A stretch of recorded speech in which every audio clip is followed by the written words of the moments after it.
হাসির রাজা, জ্ঞানের রাজা, রসিক রাজা গোপাল ভাঁড়।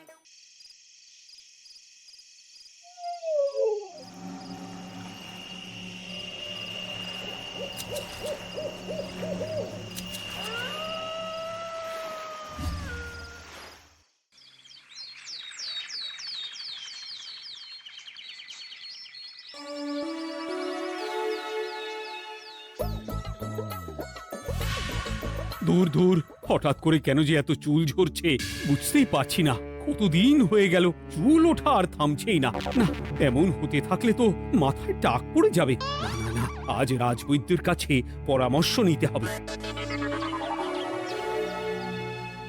কি ব্যাপার মহারাজ, আজ আপনাকে এমন চিন্তিত দেখাচ্ছে কেন?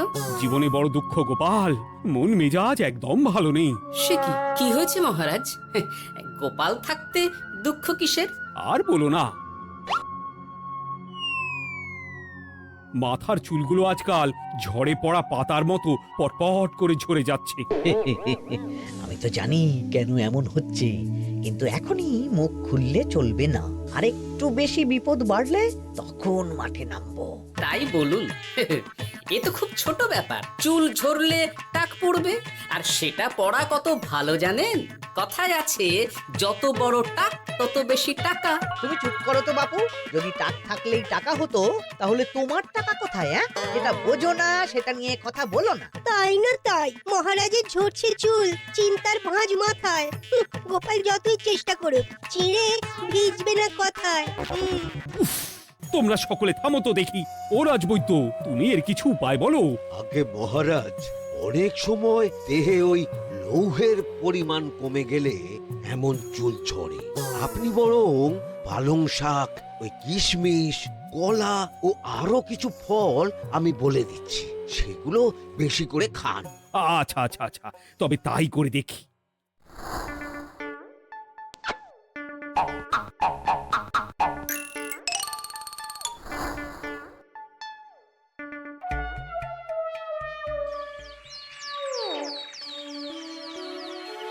ও রাজবৈদ্য, তোমার কথা মতো শাক পাতা ফলমূল সবই তো খেলাম, চুল ঝরা বন্ধ তো হলোই না। তো জানতামই এমন হবে। কিন্তু মহারাজ, এমনটা তো হওয়ার কথা নয়। কিন্তু হচ্ছে তো। আরে আমার সাধে চুল, কোথায় চলে গেলি সব? এর জন্য তুমি দায়ী, তুমি এর জন্য শাস্তি পাবে বৈদ্য। আমাকে আমাকে ক্ষমা করে দিন মহারাজ, এমনটা হবে এ তো আমি ভাবতেই পারিনি। কিছু মনে করবেন না মহারাজ, ছোট মুখে বড় কথা বলছি, কিন্তু সত্যি এখানে রাজবৈদ্যর কোনো দোষ নেই। ওকে শাস্তি দেওয়াটা ঠিক হবে না মহারাজ। দেখেছেন মহারাজ, গোপালের সাহসটা দেখেছেন? আপনার মুখের উপর কথা বলছে। তা বলি, তুমি যখন এতই বোঝো, তাহলে নিজেই একটা আস্ত লোহা খেয়ে দেখো না, তোমার মাথায় চুল গজাচ্ছে কিনা। ঠিকই আছে, এসব মূর্খের মতো কথা কেবল আপনার থেকেই আশা করা যায় মন্ত্রী মশাই। মহারাজ, আপনি বিচক্ষণ মানুষ, আমার শুধু অনুরোধ, আরেকবার ভেবে দেখবেন। ঠিক আছে, রাজবৈদ্যকে আমি শাস্তি দেব না, কিন্তু সকলের জন্য আমার একটা ঘোষণা আছে। কি ঘোষণা? আমার এই কঠিন সমস্যা যে দূর করে দিতে পারবে, তাকে আমি বিশেষ পুরস্কারে ভূষিত করব। এই তো পেয়েছি, এই সুযোগ কোনোভাবেই হাতছাড়া করা চলবে না। এবারের সমস্যাটা সত্যি বেশ কঠিন। কি করলে যে মহারাজের চুল পড়া বন্ধ হবে সেই উপায় মাথাতেই আসছে না। হঠাৎ করে কেন যে এমন হলো কে জানে।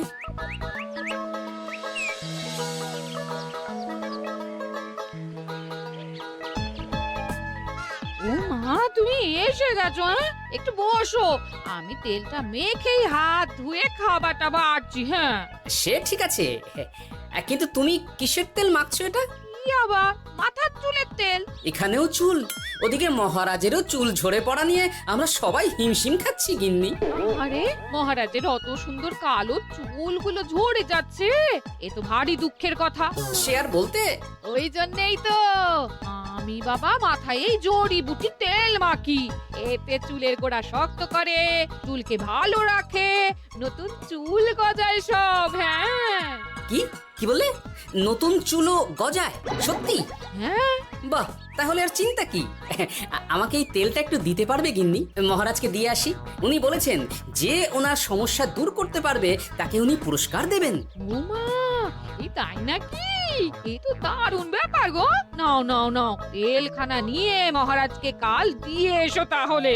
আর জানিয়ে দিও, দিনে 2 বার কিন্তু তেল মাখতেই হবে। হ্যাঁ, আচ্ছা ঠিক আছে।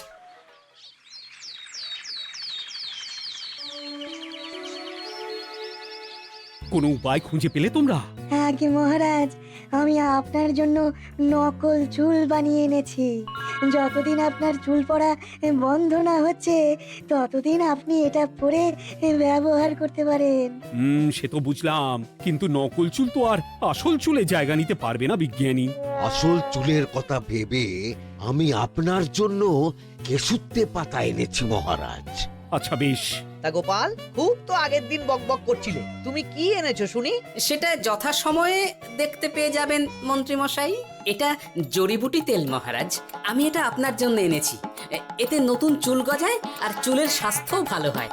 আমার গিন্নিও ব্যবহার করে এটি, তবে দিনে 2 বার করে মাখতে হবে, তাহলেই ভালো ফল পাবেন মহারাজ। বাবা, তাহলে তুমি কেন মাখো না? আচ্ছা, আপনার সমস্যাটা ঠিক কোথায় বলুন তো মন্ত্রী মশাই?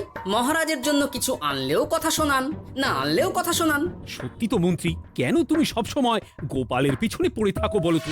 এরা তো তাও সবাই কিছু না কিছু আমার কথা চিন্তা করে এনেছে, তুমি তো সেটাও করনি। না আসলে মহারাজ, আমিও ভাবছিলাম আপনার কথা, কিন্তু থাক, বুঝেছি। আহ, দারুণ। তেলের গন্ধটাও খুব সুন্দর। গোপাল, তোমায় অনেক ধন্যবাদ। আশা করছি ব্যবহার করলে খুব ভালো ফল দেবে। একদম দেবেই মহারাজ। দূর বাবা, ভেবেছিলাম এক হলো আর এক। কোথা দিয়ে যে গোপালটা মাঝখান দিয়ে এসে নাক গলিয়ে ঢুকে পড়ে, খুব শক্ত পুরস্কার নেওয়ার। দেখাচ্ছি মজা।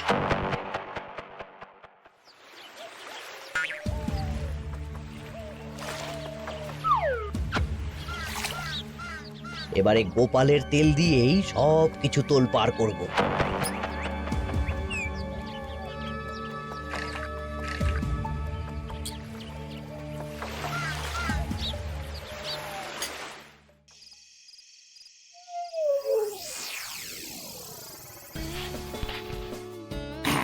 ব্যাস, হয়ে গেল 2 বার মাখা। গোপাল বলেছিল এতেই ভালো ফল পাব, কিন্তু এখন মাখার পর মাথাটা কেমন জ্বালা জ্বালা করছে মনে হচ্ছে। হয়তো নতুন চুল গজাবে বলে এমন হচ্ছে। কাল সকালে বোঝা যাবে। এতক্ষণে বোধহয় ছোট ছোট চুল গজিয়েই গেছে। কি এটা চুল গজানোর তেল ছিল নাকি পড়ে যাওয়ার? হে ভগবান, যেটুকু বাকি ছিল সেটাও ঝরে পড়ে টাক পড়েই গেল। হ্যাঁ, গোপালই হলো যত নষ্টের গোড়া। আজ আসুক সভায়।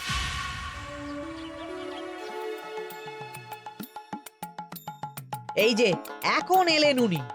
ও কি মহারাজ, আপনি এমন কাপড় মাথায় জড়িয়ে বসে আছেন কেন? তুমি আর এমন প্রশ্ন জিজ্ঞাসা করো না গোপাল, তোমার দয়াতেই মহারাজের এমন অবস্থা। মানেটা আমি তোমায় দেখাচ্ছি, দাঁড়াও। এই যে গোপালের দেওয়া তেল মেখেই আমার এমন হয়েছে, আর তার জন্য আমি তোমাকে কোনোদিনও ক্ষমা করব না গোপাল। বিশ্বাস করুন মহারাজ, আমার গিন্নিও মাখে এই তেল, কিন্তু এমন কিছু তো এখনো পর্যন্ত ঘটেনি। আমি আর কিচ্ছু শুনতে চাই না। আমার মাথা ভর্তি চুল আমি ফেরত চাই। যতদিন না আমার মাথার সব চুল ফিরে আসছে ততদিন আমি তোমার মুখও দেখতে চাই না। মহারাজ, আপনার কোনো চিন্তা নেই, আমি তো আছি। এবার এই সমস্যার একটা সমাধান আমি করেই ছাড়বো। কি ব্যাপার, মন্ত্রী মশাই এত লাফাচ্ছে কেন? এসবের পেছনে আবার ওনার হাত নেই তো? না, ব্যাপারটা পরে দেখতে হচ্ছে।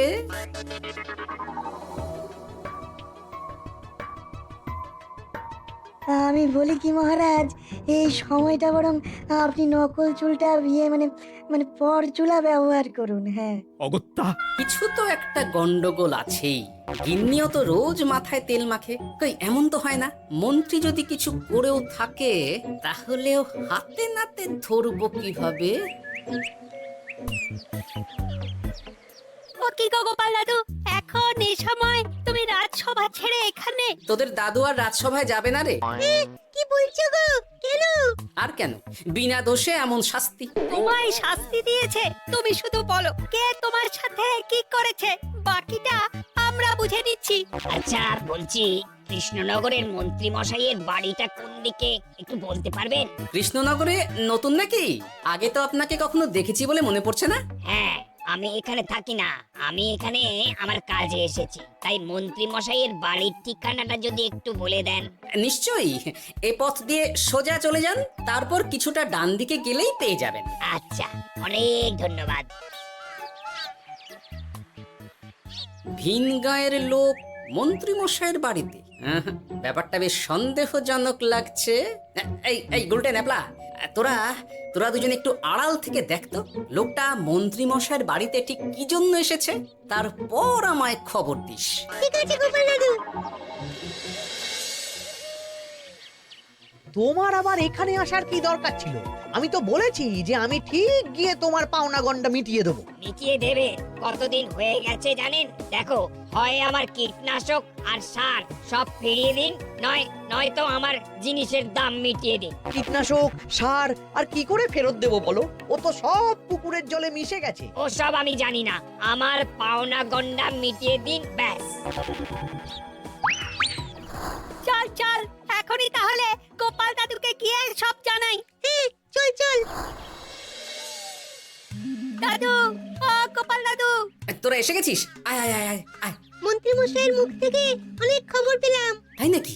কি শুনি? মন্ত্রী মশাই ওই লোকটার কাছ থেকে অনেক কীটনাশক সার নিয়েছে, কিন্তু এখনো জিনিসের দাম মেটায়নি। হ্যাঁ, ওই জন্যই তো মন্ত্রী মশাইয়ের উপর লোকটা খুব রেগেছিল, হুমকিও দিয়েছে 1 সপ্তাহের মধ্যে জিনিসের দাম সব মিটিয়ে দিতে হবে। তাই নাকি? কিন্তু কীটনাশক সার নিয়ে মন্ত্রী মশাই কি করবে? সেটা তো বলতে পারবো না দাদু, তবে হ্যাঁ, মন্ত্রী মশাই ওই লোকটাকে বলছিল যে ওই সব কীটনাশক সার পুকুরের জলে মিশে গেছে। কি বললি? পুকুরের জলে? আচ্ছা, এবার দুয়ে দুয়ে 4 করা গেল। অনেক ধন্যবাদ রে তোদের। বল বল, তোরা কি খাবি? কিচ্ছু লাগবে না গোপাল দাদু, তবে ভোলা ময়রার মিষ্টি খাওয়ালে। আচ্ছা আচ্ছা। কি করে যে মহারাজকে আসল ব্যাপারটা বোঝাই, কিছু তো একটা উপায় বের করতেই হবে। তা বলি বাবা, রাজসভায় যেতে হবে না বলে কি সারাদিন এইভাবেই শয়নে শয়নে দিন কাটাবেন বাবা? হ্যাঁ, উপায় পেয়ে গেছি। বুঝলে গিন্নি, আমাকে একটা জায়গায় যেতে হবে, বুঝলে? তারপর ওখানে যদি কাজ হয় তাহলে আগামীকাল রাজসভায় আমি যাব। কিন্তু তুমি যে বলেছিলে তোমার এখন ছুটি। হ্যাঁ, কি আর করি বলো, গুরুত্বপূর্ণ একটা কাজ, তাই যেতেই হবে।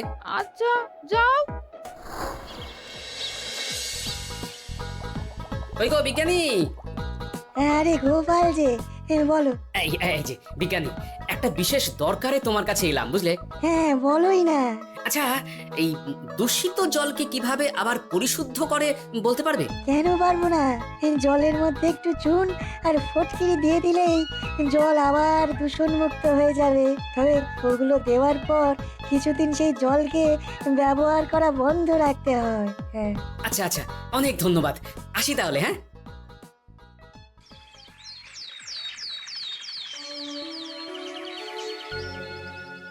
ছায়া পড়েছে, ছায়া পড়েছে, আমি বেশ বুঝতে পারছি তার ছায়া পড়েছে এখানে।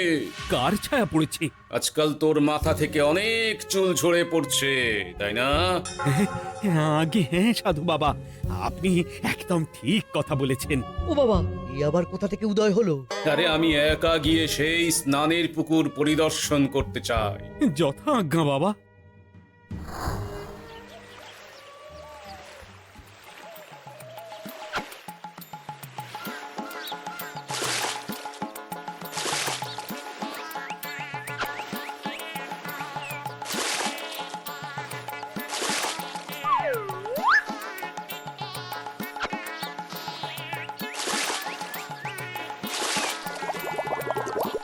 যাক বাবা, মোটামুটি সপ্তাহখানেক এভাবে থাকলেই পুকুরের জল আবার আগের মতো পরিষ্কার হয়ে যাবে।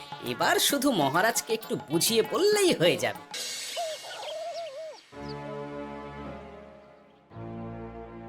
কি বুঝলেন সাধু বাবা? আমার অনুমানটাই ঠিক ছিল। পুকুরের জলে কালো ছায়া পড়েছে, কুদৃষ্টি পড়েছে, তাই এমন হচ্ছে। সে কি? কি কালো ছায়া? যত সব বাজে কথা। জল দূষণ করলাম আমি, আর দোষ পড়ছে কালো ছায়ার উপর। তাহলে এখন কি হবে? চিন্তার কোনো কারণ নেই। আমি মন্ত্রপুত ভস্য ছড়িয়ে দিয়েছি। 1 সপ্তাহ ওই পুকুরের জল স্পর্শ তো দূর, পুকুরের কাছেও যাওয়া নিষেধ। এই রে, তাহলে আমার মোহরের কি হবে? যথাজ্ঞা সাধু বাবা। ও কি, তাহলে মহারাজ এতদিন স্নান করবেন কোথায়? সে কথা কাউকে চিন্তা করতে হবে না। মহারাজের ওপরে কালো ছায়া পড়া জল পড়েছে, তাই আগে সেটা শোধন করতে হবে। আমাকে তাহলে কি করতে হবে সাধু বাবা? আমার শিষ্য গোপাল আমাকে আগেই এই বিষয় জানিয়েছিল। আমি তার হাত দিয়েই তোর স্নানের জল পাঠিয়ে দেব। তাই আগামী 1 সপ্তাহ সেই জল দিয়েই তোকে স্নান করতে হবে। কি গোপাল? দেখছো তো মন্ত্রী, গোপাল আমাকে কত ভালোবাসে। আমি ওকে কত কথা শোনালাম, কিন্তু না না না না, কাল থেকেই আমি আবার গোপালকে রাজসভায় ডেকে আনবো। আমি আসছি, আমার কাজ হয়ে গেছে। আর হ্যাঁ, তোর স্নানের পুকুরের চারিদিকে প্রহরীর বন্দোবস্ত কর। কাক পক্ষীও যেন ওখানে প্রবেশ করতে না পারে। আচ্ছা বাবা, আচ্ছা।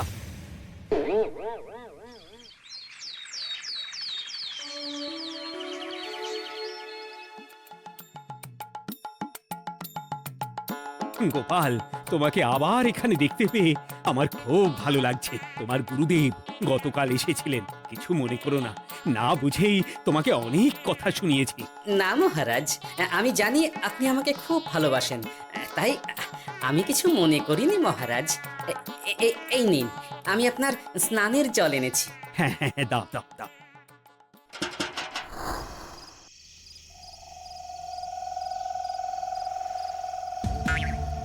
ও বাবা, পুকুরের কাছে যে গিয়ে দেখবো সে উপায় নেই। চারপাশে প্রহরীতে ভর্তি, তাহলে কি সত্যি সত্যি কালো ছায়া পড়েছে? ভালোই হলো, পাওনাদারকে বলে দেবো কীটনাশকটা জালি ছিল। হি হি।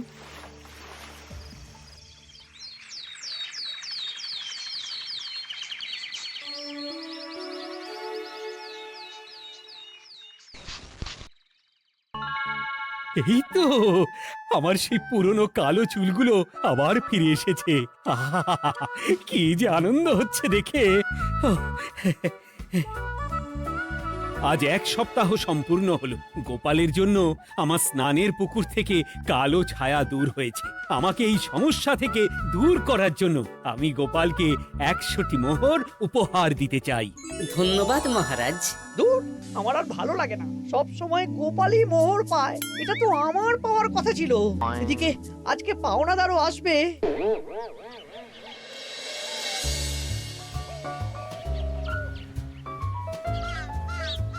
গোপাল দাদু, ওই লোকটা এসে গেছে।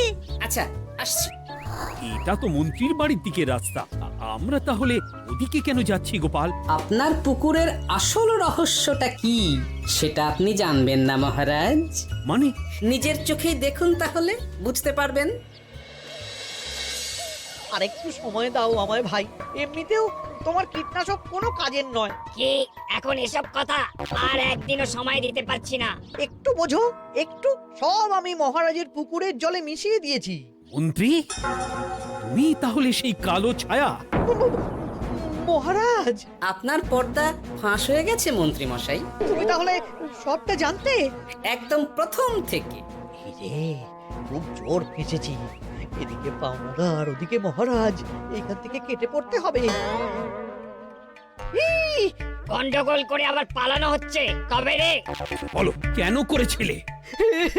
মহারাজ, আমি ভেবেছিলাম আপনার সব চুল উঠে গেলে আমি আপনার কাছ থেকে চুল গজানোর ওষুধ দেওয়ার নামে অনেক টাকা লুটবো। কিন্তু সেই ভাবনা ভাবনাই থেকে গেল, সেগুড়ে যে বালি হয়ে গেল। ভাবা যায় চুলের জন্য চুলোচুলি। হাসির রাজা জ্ঞানের রাজা রসিক রাজা